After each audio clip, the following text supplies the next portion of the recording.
Bonjour à tous, dans cette vidéo on va voir comment nommer les alcènes et les alcynes.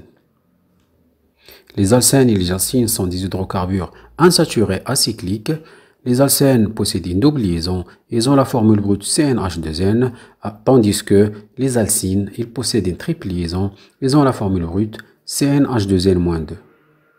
Le nom d'un hydrocarbure insaturé acyclique est composé de la chaîne principale, qui est la chaîne carbonée la plus longue, comportant l'insaturation et portant le nom des préfixes indiquant le nombre de carbone, suivi par les suffixes d'insaturation. N si on a une double liaison et IN si on a une triple liaison. Tout ça est précédé par les substituants qui sont des alkyles, soit linéaires, soit ramifiés.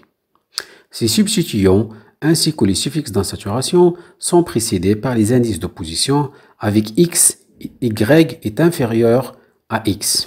C'est-à-dire que lors de la numérotation de la chaîne principale, on doit attribuer les indices les plus bas pour l'insaturation.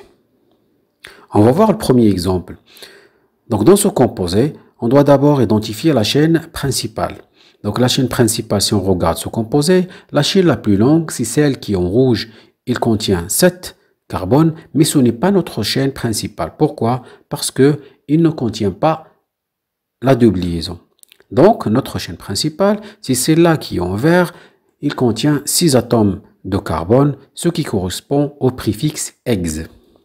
Maintenant, la deuxième étape consiste à déterminer le sens de la numérotation de la chaîne principale, de manière à attribuer l'indice le plus bas pour la double liaison. Si on commence par ce sens-là, par ce carbone, donc on aura l'indice 4. Si on commence par ce carbone, on aura l'indice 2. Donc on doit adopter la numérotation vers la gauche. Maintenant, il reste juste à nommer et classer les substituants par ordre alphabétique. On a un groupement propyle en position 3 et on a un groupement méthyle en position 5. Donc, le classement par ordre alphabétique permet au méthyle d'être classé en premier, suivi par le propyle. Enfin, on doit mettre l'indice d'insaturation. Donc, on a une double liaison, ce qui correspond au suffixe N en position 2. Donc, le nom de ce composé, ça sera 5-méthyle, 3-propyle, ex de N. Donc, on va voir ce deuxième exemple. Donc, ce deuxième exemple, il a une double liaison à l'extrémité en fait de la chaîne. Donc, on a la même chaîne qui est composée de 6 carbones, donc 6 ex. Donc, la numérotation, si on numérote par la droite, donc la double, il aura l'indice 5, même si les substituants, ils ont l'indice 2. Donc, on doit en fait respecter d'abord la priorité des doubles et des triples par rapport aux substituants. Si on commence par la gauche, on aura l'indice 1 pour la double liaison. Du coup, on doit adopter la numérotation de la gauche vers la droite. Maintenant, on doit juste nommer les substituants et les classer par ordre alphabétique. Donc, on a un méthyle en 4 et un autre méthyle en 5. Donc, on doit utiliser le préfixe multiplicatif di. Donc, on aura 4, 5, 10 méthyle ex et on a la double en position 1. Donc, ça va faire 1 N. Le nom de ce composé, c'est 4, 5, 10 méthyle ex 1 N. Maintenant, on va garder le même exemple. On va juste en fait décaler la double de la première position à la troisième position et on va voir le changement qui aura lieu sur le nom de la molécule. Donc, dans ce cas-là, si on numérote de la droite vers la gauche, donc on aura 1, 2, 3, donc l'indice le plus bas, dans ce sens, ça sera 3. Donc, si on numérote dans l'autre sens, 1, 2, 3, donc l'indice il sera aussi 3. Dans ce cas-là, on doit en fait attribuer les indices les plus bas pour les substituants. Donc, c'est-à-dire, on doit adopter la numérotation à partir de ce carbone-là. C'est-à-dire dans le sens de la droite vers la gauche. Maintenant, il reste à nommer les substituants. Donc, on a toujours les deux méthyles, mais maintenant, ils seront en position 2 et 3.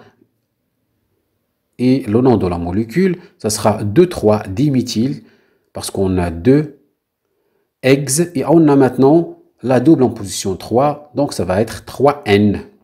Donc le nom de ce composé sera 2,3-diméthyl-hex-3N. Maintenant, on va voir comment nommer un alcyne. Donc on a la chaîne principale, il contient 7 carbones, donc ce qui correspond à hept.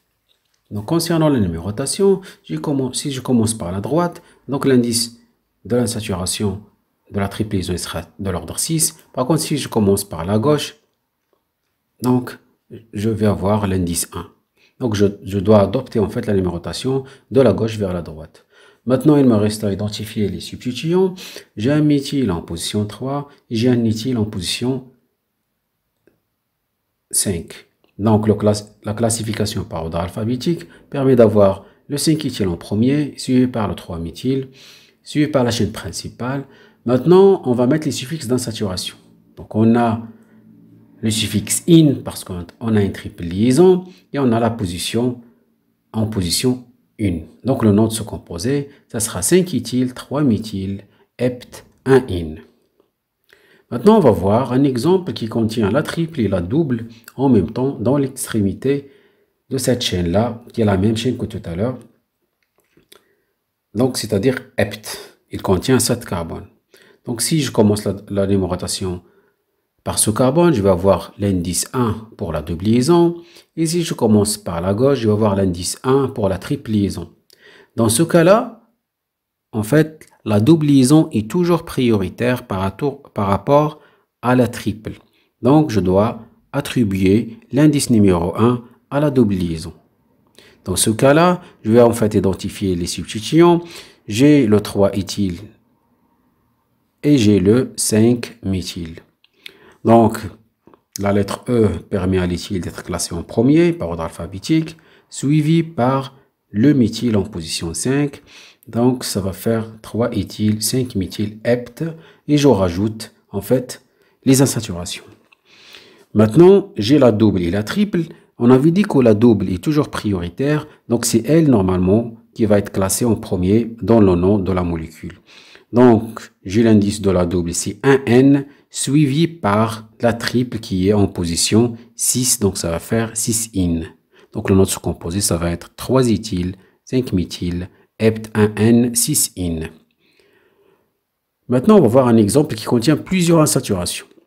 Donc, j'ai deux doubles liaisons et une triple liaison. Donc, on a 1, 2, 3, 4, 5, 6, 7, 8. Donc, on a 8 carbones dans la chaîne principale, ce qui correspond à oct. Donc, maintenant, on va numéroter cette chaîne. Donc, si on numérote par la gauche, je vais avoir 1, 2, 3, 4, 5, 6, 7, 8. Donc, les indices les plus faibles doivent être en fait attribués aux insaturations. Donc, si je fais la somme des indices des insaturations, j'ai 2 plus 5 plus 7. Donc, 2 plus 5 plus 7, ça fait 14. Si je commence la numérotation dans l'autre sens, j'ai 1 plus 3 plus 6, ça fait 10. Donc, je dois adopter la numérotation de la droite vers la gauche parce que il me donne les indices les plus bas. Maintenant, je vais en fait juste nommer les substituants. J'ai un méthyle en 2, j'ai un éthyle en 3, j'ai un cyclobutyle en position 4 et j'ai un méthyle en position 5. Donc, en comparant les lettres E, M et C, le cyclobutyle doit être classé en premier. Donc, j'aurai 4 cyclobutyles, 3 éthyles et 2,5-diméthyl oct. Donc, j'ai utilisé le préfixe multiplicatif parce que j'ai deux substitutions identiques qui sont méthyles, qui sont les méthyles. Donc, maintenant, on avait dit qu'il reste les suffixes d'insaturation. On avait dit que la double est prioritaire par rapport à la triple. Donc, je vais avoir deux doubles liaisons en position 1 et 3. Donc, ça va faire 1, 3, DN. Donc, j'utilise di parce que j'ai deux doubles liaisons. Et j'ai la triple liaison en position 6. Donc, ça va faire 6 in. Si vous avez remarqué, j'ai enlevé la lettre E parce qu'après la lettre E, il y a une voyelle qui est la lettre Y. Et j'ai rajouté la lettre A après la chaîne principale parce que j'ai deux insaturations identiques, c'est-à-dire j'ai deux doubles liaisons. Donc, si on a deux doubles liaisons ou bien deux triples liaisons, ou bien même 3, Donc, si je rajoute toujours le A après la chaîne principale. Maintenant, je vais voir comment nommer les cycloalcènes ramifiés. Donc, un cycloalcène, c'est un cycle qui contient une double liaison ramifiée, c'est-à-dire il contient des ramifications. Donc, la première des choses, c'est de déterminer la chaîne principale. Donc, j'ai 6 carbones, donc c'est cycle hexène. En fait, j'ai pas mis d'indice pour la double liaison parce que, quelle que soit la position de la double dans ce cycle-là, il doit avoir l'indice le plus bas qui est normalement numéro 1. Donc, même si, donc ça sert à rien de mettre hex 1n parce que de toute façon, il doit avoir l'indice numéro 1. Maintenant, je vais attribuer en fait les indices les plus bas pour les substituants. Donc, la première en fait possibilité pour la numérotation, je dois attribuer le numéro 1, soit pour ce carbone-là, soit par celui-là, pour celui-là. Donc, si j'attribue pour celui-là, ça va faire 1 plus 3 plus 6, ça fait 10. Et si j'attribue à partir de ce carbone, je vais avoir 2 plus 3 plus 6, ça fait 11. Donc, je dois choisir la numérotation, en fait, qui est en rouge, c'est-à-dire dans le sens des aiguilles d'une montre, en fait, pour numéroter, pour nommer cette molécule. Donc, maintenant, je dois nommer mes substituants. Donc, j'ai l'éthyle en position 1, en position 1. J'ai le 3-méthyl et j'ai le 6-méthyl.